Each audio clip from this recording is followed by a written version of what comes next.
Michael Gove was chief whip, but I'm afraid on one occasion he got locked in the loo, which is a thing for which a whip would normally excoriate someone else rather than do himself. So although I'm a very great admirer of the many talents of Mr. Michael Gove, which is I'm not not, to say just to be I clear, agree with listeners. him. I don't agree with him. And I, in general terms, a personal admirer of his, no, but I respect his ability. His ability is much more as a decision maker than as a whip. Indeed, I regarded him as an utterly, ineffably hopeless chief whip, a fact of which I think he himself eventually became aware.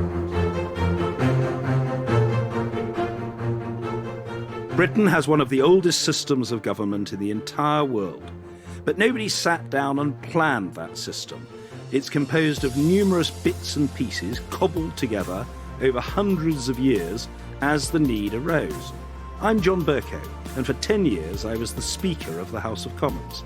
I've seen our system of government at its best and at its worst, and I'm fascinated by who gets to operate the levers of power and what people do with them. In this series, with the help of Deborah Frances-White, I'll be looking at different aspects of our modern democracy, how they began, how they work, and how much influence each of them has. And we'll try to answer the question, where does power really come from? This is absolute power. Hello to all who are listening on Her Majesty's Internet. I'm sitting here with former Speaker of the House of Commons, John Bercow. Hello, John. Good morning to you, Deborah. Top of the morning. It's a delight. And we are aware that people might be listening to this podcast at any hour of the day. Well, I very much hope so. Or even of the night. Even of the night. Many people listen to podcasts while falling asleep. That's true. They pick them up again later. What I'm saying is you're the cure for insomnia. Yes, that is not an altogether auspicious omen as one starts one's recording. The thought that as one starts to speak and the sentence progresses and you move into the next paragraph, people are losing the will to remain awake. This is profoundly depressing. If this is your idea of morale boosting, Deborah, I think it requires some practice and refinement. Well, listen, I was very offended when I found this out as well. When I asked people in my audience what they did while they listened to The Guilty Feminist, some said fall asleep. And another podcaster said to me, no, this is not insulting because you are intimately with them as they fall asleep. And is it the concept of the dulcet or mellifluous tone yes. that has a soothing effect? Exactly. And they finish the episode when they wake up, John. Right. But your voice is one that, it's a reassuring voice. Thank you. It's a reassuring voice. And I'm starting to feel a little better. There you are. Now, John, this is your new podcast, Absolute Power, in which you, John Bercow, are going to be my guide, Deborah Frances-White, through all the weird and wonderful aspects of our modern, in heavy, ironic, inverted commas, democracy. Indeed. And even that's the aim. The democracy part is looking a little shakier. You could say that. And many do. But today on this episode, we are going to be talking about party whips. Now, some of our listeners may hear the word party and whip and have had a slightly more fun experience than what we're going to talk about today.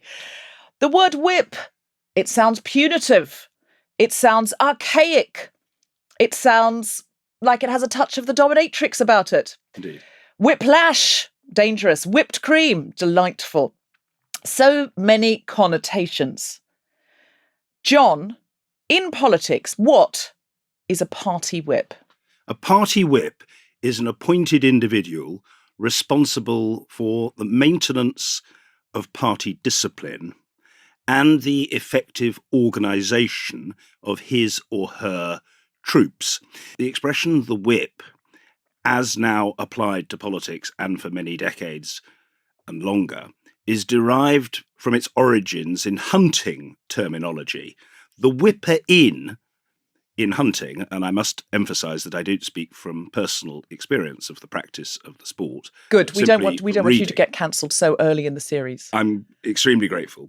Is a huntsman's assistant who keeps the hounds from straying by driving them back with the whip into the main body of the pack. So that, I think, carries with it the very clear implication that there is a disciplinary role. What the whip is seeking to do is to ensure that his or her members of the flock follow the party line. So that is the coax, the exhort, the persuade, the bribe, the threaten role of the whip. Stop there for a second. John, you said bribe. What do you mean by bribe? Yes, I should emphasise, by the way, that there's no question of a bribe in the sense of financial inducement or anything like that. I wouldn't allege any such impropriety. Sometimes the whips will say, well, if you can see your way to supporting us on this, you will be aware of that upcoming opportunity for a group of members to visit the United Nations for a few days in New York.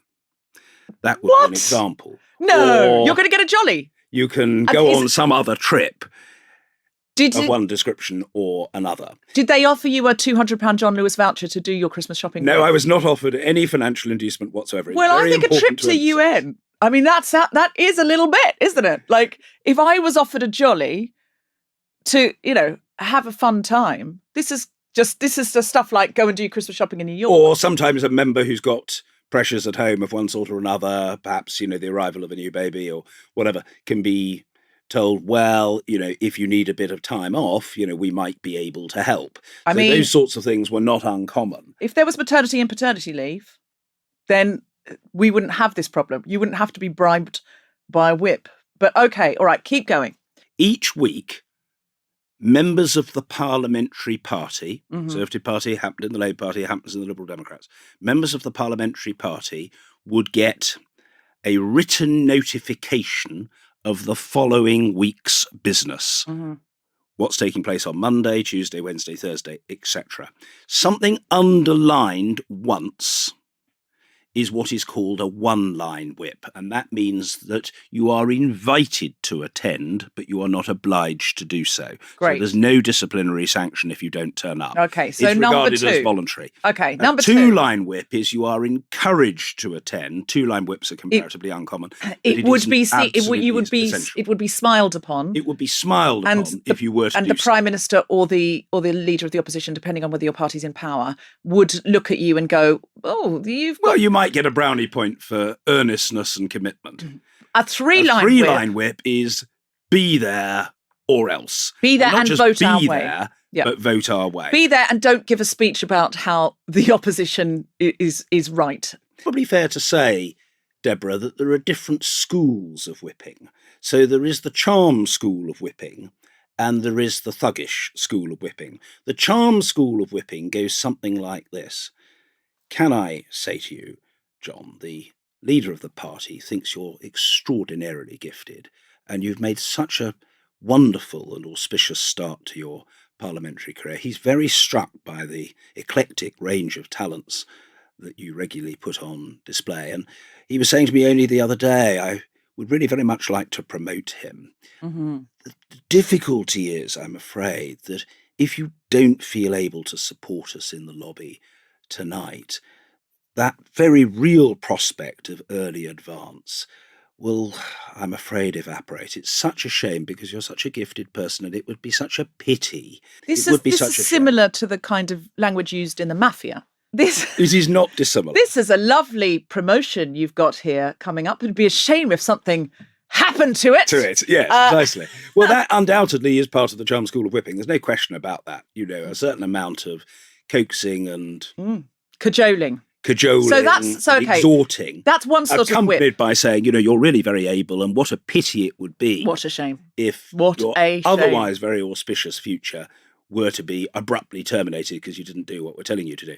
Now, the alternative is the so-called thuggish school of whipping.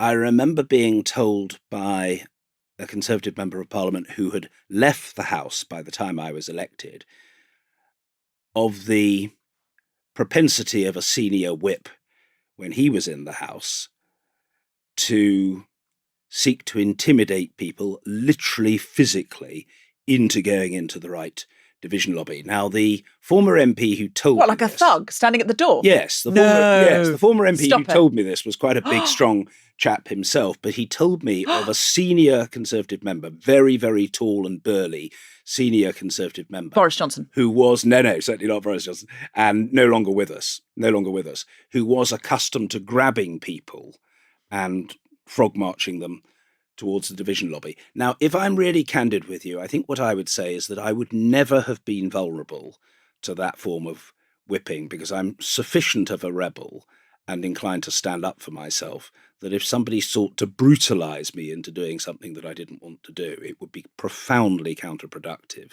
But in some cases, people were cowed, apparently, by the sheer intimidating, terrifying physical presence of this old thug. What? I mean, but they didn't surely think he was going to drag them into an alley and give them a good kicking. Well, I think they thought he was going to drag them into the division lobby and if they resisted, would probably suffer a good kicking. Now, is that very commonplace? Is that type of whipping particularly commonplace? No, I think One would quiet hope not. menace. I think quiet menace. That sounds is like a probably more police common. state. That's terrifying. Well, I think that times have changed as well. I think that, there was a time when the tactics were very much more aggressive. I mean, to be fair, in my time in Parliament, I didn't witness anything approaching that. I didn't witness what you would call physical intimidation.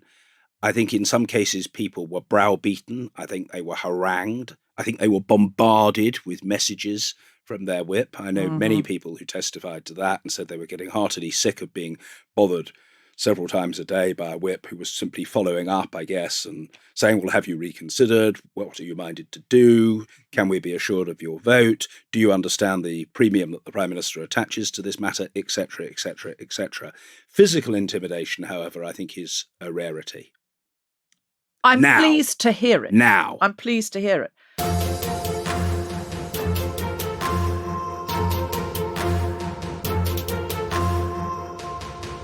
I myself, Deborah, over the years have been very critical of the whips.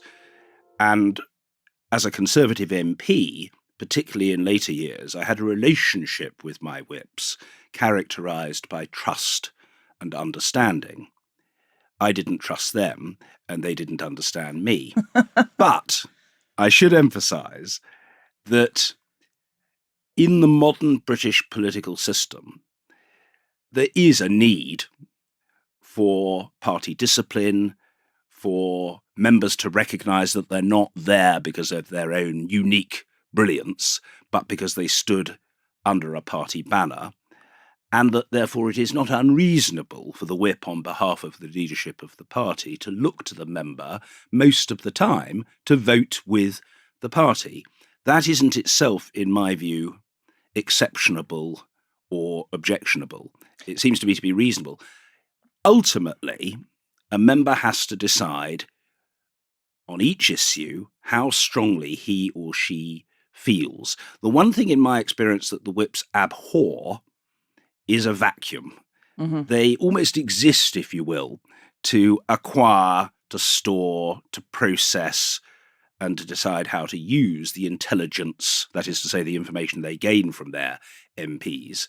And if they're just kept guessing, or indeed worse, they're misled by a member as to how he or she intends to vote, that is likely to cause particular aggravation. How do I find out what individual MPs really, really want, to paraphrase the Spice Girls, so that I can have some bargaining chips, so that I can go, well, if you give me this, I'll give you that? Do they take you for coffee? Do they have spies? Are they hacking your WhatsApp? Like how do they do that? Mainly by listening. The short answer is that the whip's office will consist of 10, 15 whips or thereabouts, and the chief whip will oversee the process whereby each whip has a certain number of people in his or her flock. That whip is responsible for that group of MPs. It might be 10, it might be 15, it might be 20. And a good whip will reach out to the members of his or her flock, meet them, possibly over coffee, possibly not, possibly just in a corridor or in the whip's office or in the member's office, in the lobby, the member's lobby, and chat to that member.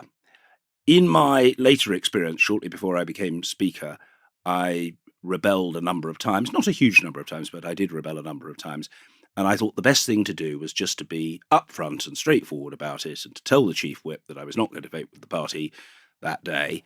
And there tended to be a rather gruff and curmudgeonly response, but nobody could say, well, John wasn't straight with us. John misled us. John was incommunicado and refused to engage with us, or worse, he gave us the wrong impression. He told us he'd vote with us and then he let us down. I didn't do that. I remember on May the 11th, 2009, Anarakish recall, I know, Deborah, slightly spooky and discombobulating.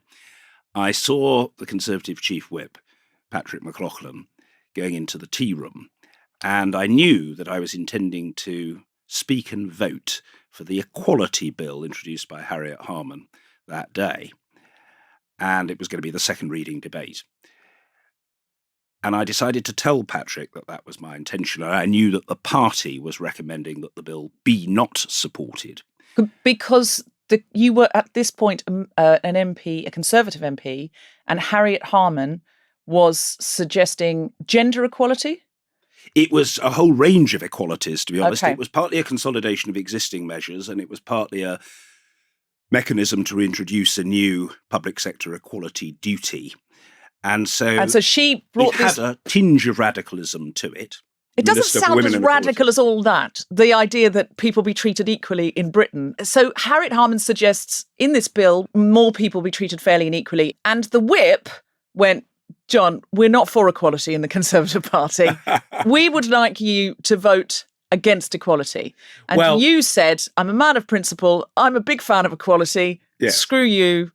But politely, you said that. You didn't say screw you. You said, oh, I'm quite keen on what Harriet Harman's put forward. Yes, I think it's fair to say, Deborah, that that is quite an uncompromising characterisation of the situation, which I could myself have volunteered by my natural restraint and moderation being such that I did not do so.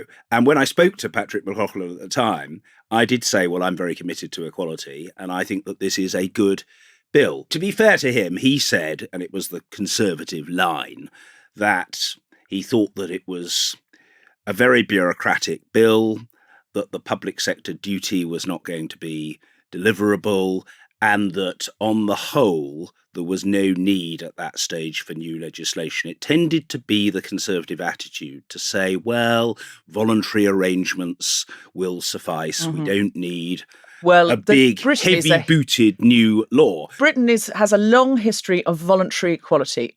People who are in powerful positions love dishing out equality. In fact, for hundreds of years, gone around the world, delivering a particular brand of equality to other countries. Yes, and it's also quite easy for a relatively fortunate white man to say, well, of course, we're all in favour of equality, but there's no need to have a law on the matter. Some of this is rather exaggerated, or this can't be delivered, or let's think about it next week, next month, next year, next decade. My view was that we're in the here and now. This was a modest and incremental, but to some degree, with parts of it, visionary bill. I'd thought about the issues a lot, which I suspect some of my colleagues had not, and I'd come to the very firm conclusion that this was a desirable bill. And therefore, the fact that I was the only Conservative member who voted for it didn't bother me one jot. Were you? Were you the only one? I was the only one. And the conversation I had with the Chief Whip that day was quite amusing because I said, Patrick, I just think I ought to let you know that I'm going to support the Equality Bill tonight. And he said, oh, no, it's a very bad bill. And I said, no, but I'm just telling you that that's my intention. And in a sense, I suppose, being the old party campaigner and senior hack that he was, he launched into an attempted critique of the bill. He gave you his TED talk on why. Yes, with which I didn't have the sense he was entirely familiar, but nevertheless he did his best to say why he thought it was a bad bill. And I said, yes, but I don't mean this in any spirit of discourtesy, Patrick. I haven't broached this matter or begun this conversation with a view to having a debate about the merits of the bill, on which I've already reflected at length and about which I've read widely and so on. I'm simply, as a courtesy, notifying you that I intend to vote for the bill. And with an air of resignation, he said, "Oh, very well." And he said, "But the debate will probably run the distance." In other words, he said the business probably won't collapse early. So what he meant was that the vote would probably not be till 10 o'clock. So he said, so you don't need to be around until then. And so I said, go and have a round in the pub well, across I the road. slightly wondered whether he was hoping that the bill would collapse early. To be fair, he didn't say so, and I've no evidence that that's what he thought. But I slightly wondered whether he hoped that the bill would collapse early and that I would have gone AWOL and would end up missing the vote and therefore wouldn't actually vote against. But anyway, my rejoinder immediately when he said, so you don't need to be around till 10 o'clock, was to say, oh, but that doesn't matter, Patrick, because I'm going to be there all afternoon as I intend to speak. To which he replied, why on earth do you want to do that? And I said, well, Patrick, I'm a member of Parliament and I have views and I wish to express them. And was he horrified? He looked absolutely gobsmacked, as if, what a peculiar thing. I wasn't in any sense an habitual rebel against the whip. I can think of many members of Parliament on both sides of the House who rebelled a great deal more frequently. You've painted yourself as someone in a biker jacket. But I did sitting rebel on from time to time. The backest of the back bench, just there with a cigarette and just, a complete, listening to punk rock. I didn't believe put it this way, I didn't believe in quiet rebellion, Deborah. It seemed to me that if you were going to rebel, you might as well say so and explain why.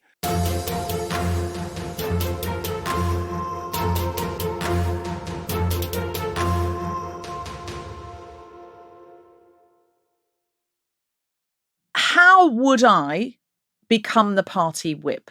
There I am. I'm an MP. Is that right? Yes. I've been elected. Yes, every whip is an MP, yeah. And in what world am I going to think, oh, I think I'd make a good whip? Like, who aspires to that? No child. I can see a child sitting there, I'd like to be a train driver, I'd like to be an astronaut, I'd like to be an influencer, I'd like to be the Prime Minister. But I don't think any child thinks, when I grow up, I'm going to be a whip, I'm going to be chief whip. No. At what point do you go, that's a good career move for me? Every so often, there is a reshuffle in a parliamentary party, and people who are on the backbenches are invited to join the front bench. And if they're invited to join the front bench, they're invited either to be what you would call a speaking member of the front bench, a shadow education minister, a shadow home office minister, a shadow environment, food and rural affairs minister, or that person might be invited to join the party's whip's office. And I think most people who are invited, even if on the whole they are given to public speaking and they enjoy expressing themselves, nevertheless think, well, it is probably a good idea to accept this offer. And what merit could there be in it from the vantage point of a newish or ambitious member? First of all, it's what the party has decided it wants you to do. Mm-hmm. It isn't likely to last indefinitely. But as part of the learning curve as to how the House operates and the way in which your colleagues think, and indeed as a means by which to get to know your own colleagues that much better, it does have its merits. So it's and I know there are people who Rob. say that a stint in the whip's office, can actually be quite useful. Famous politicians who were once whips. Name some. Was Boris Johnson a whip? I don't think Boris Johnson was ever a whip. Was Theresa May ever a whip? No. Michael Gove was chief whip, but I'm afraid on one occasion he got locked in the loo, which is a thing for which a whip would normally excoriate someone else rather than do himself. So although I'm a very great admirer of the many talents of Mr. Michael Gove, which is I'm not not, to say just to be I clear, agree listeners. with him. I don't agree with him. And I, in general terms, a personal admirer of his, no, but I respect his ability. His ability is much more as a decision maker than as a whip. Indeed, I regarded him as an utterly, ineffably hopeless chief whip, a fact of which I think he himself eventually became aware. Not that I thought it, but that he was, if you see what I mean. He was probably both. He probably knew I thought he was useless. I mean, again, can we WhatsApp him and just see? We could ask. You'd probably get a rather elongated reply. Oh, come on, let's do it, please.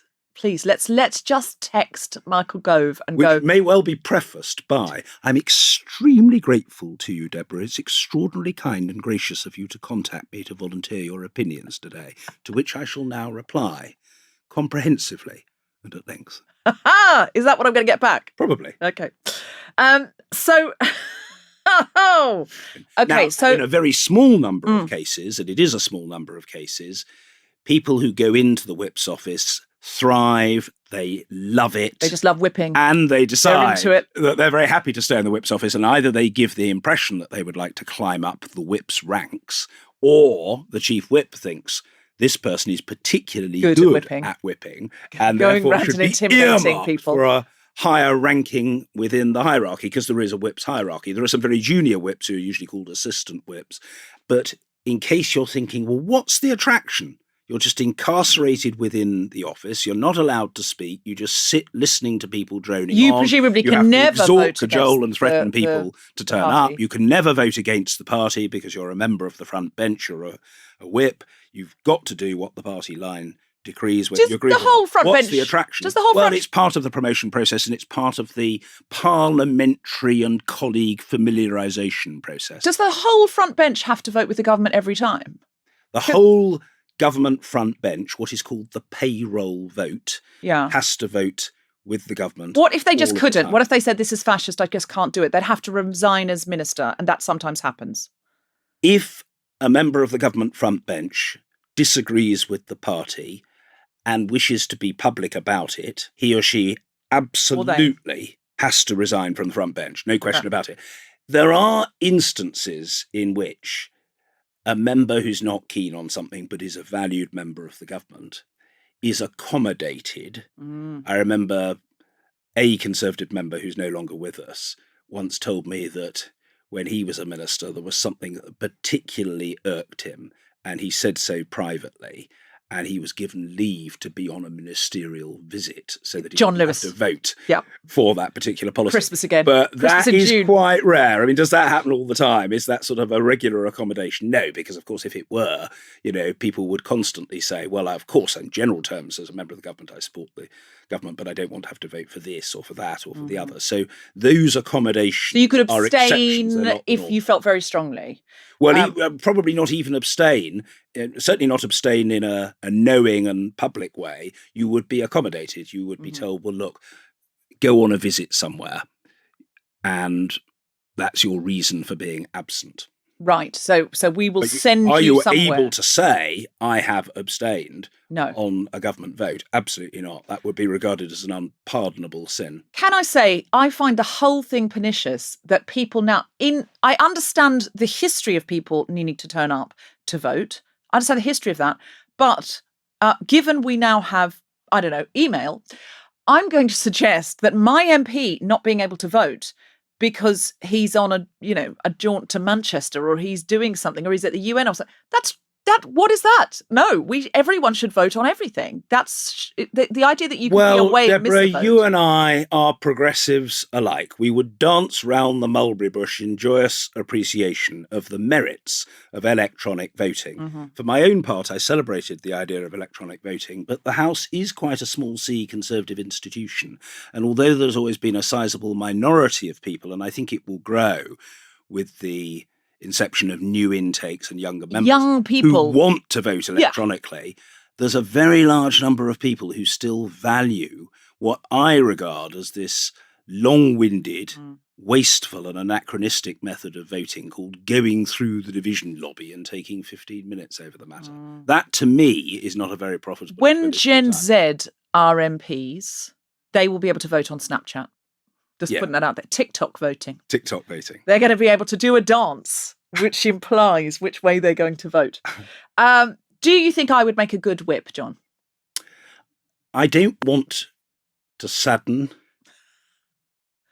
or spook you in any way, Deborah. And if it is an aspiration, then clearly we will have to have career development interviews on a regular basis. And I'll try to get to know you better and see whether there's some scope for redemption. My own personal view at the moment is that you have a remarkable litany of talents, of which the capacity to whip effectively is not one. Why? I think I could be very persuasive. You are too much of a free spirit yourself, and therefore you would immediately understand the objection to taking the party line that was proffered to you. In other words, I suppose what I'm saying is I think that you would be a bit of a softie. Oh, do you think I'd be a pushover? Well, I'm not sure that I would want to use such a disobliging or pejorative term, but I think you might be more inclined to give the rebel the benefit of the doubt. And there would be a danger of you joining the rebellion rather than snuffing it out. No, you're absolutely right. So, I would say vote with your conscience. I see. So I'm trying to let you down gently, Deborah. I think you've got an enormous range of gifts. So do I think you'd be a good whip? No. Do I think that you would be a very good, free-spirited pain in the neck to a parliamentary party? Oh, of that I have. Are you accusing me of being Philip Davis? Because I will not stand for that. No, I would say that you would be the feminist Philip Davis. Feminist. The feminist Philip Davis. Of the Honourable Gentleman, the member for Shipley. The most oxy of the oxymorons.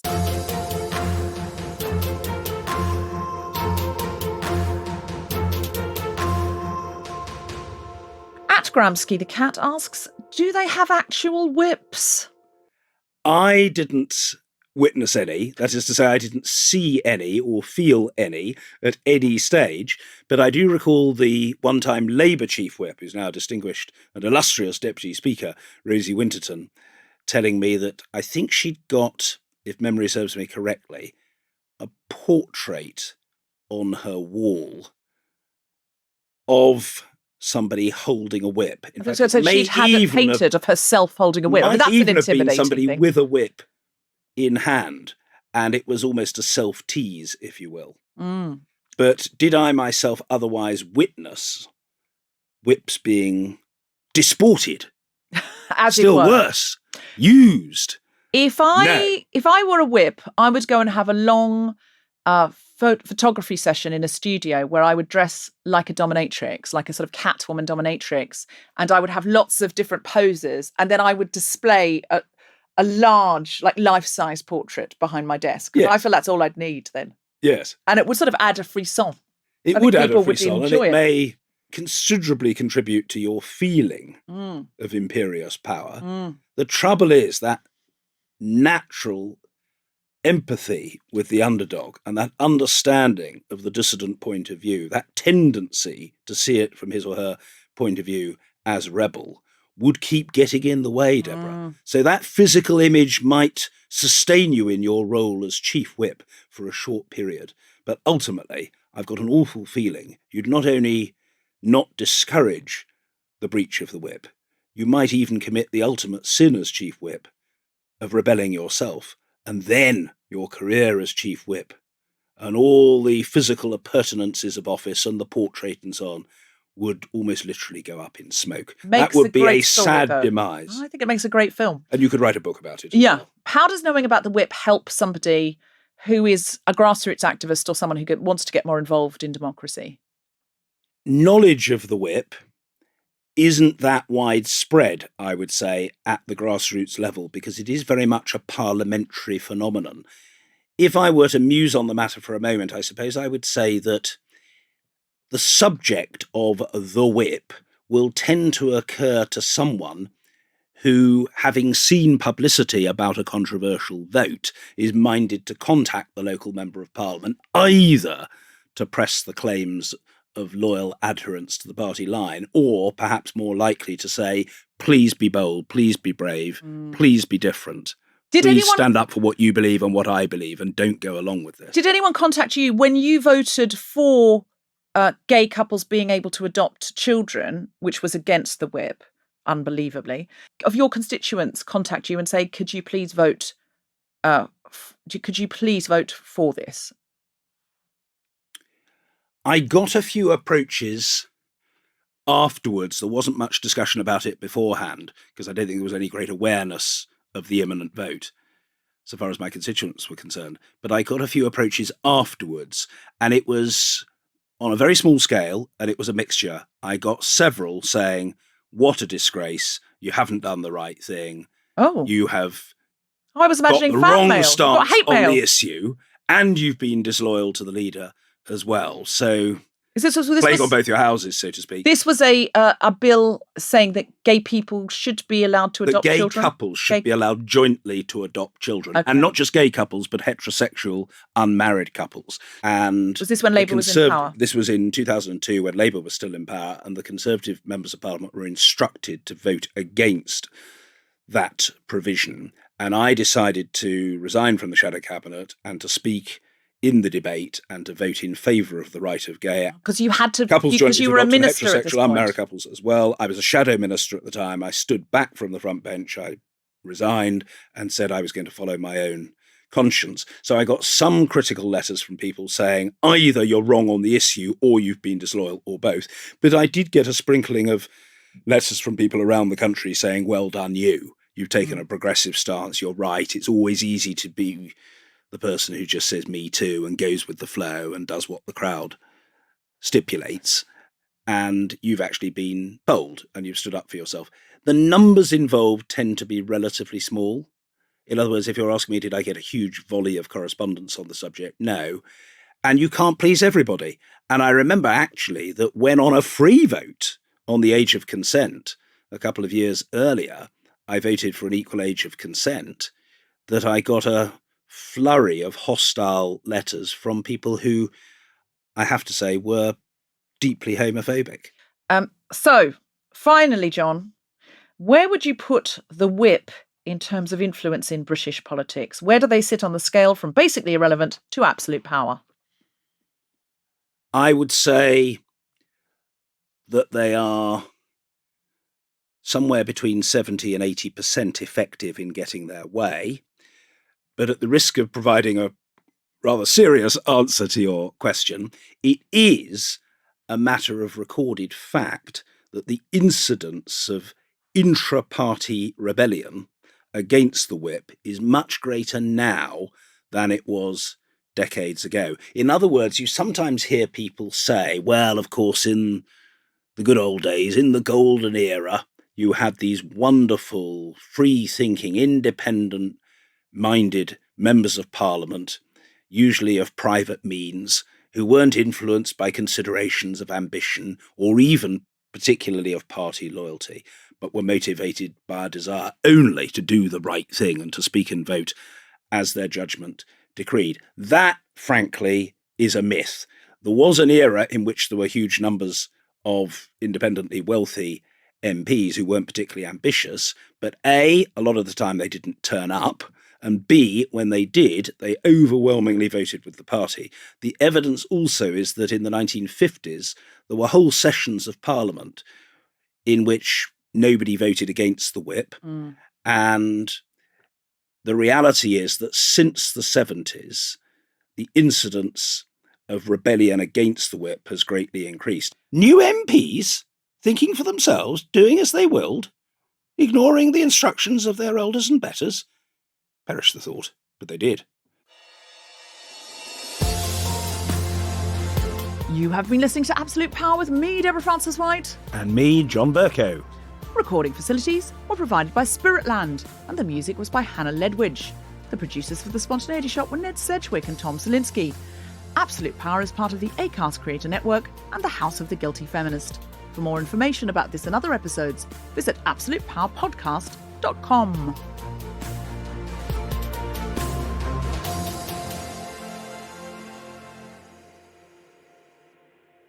We hope you've been enjoying this new series of podcasts.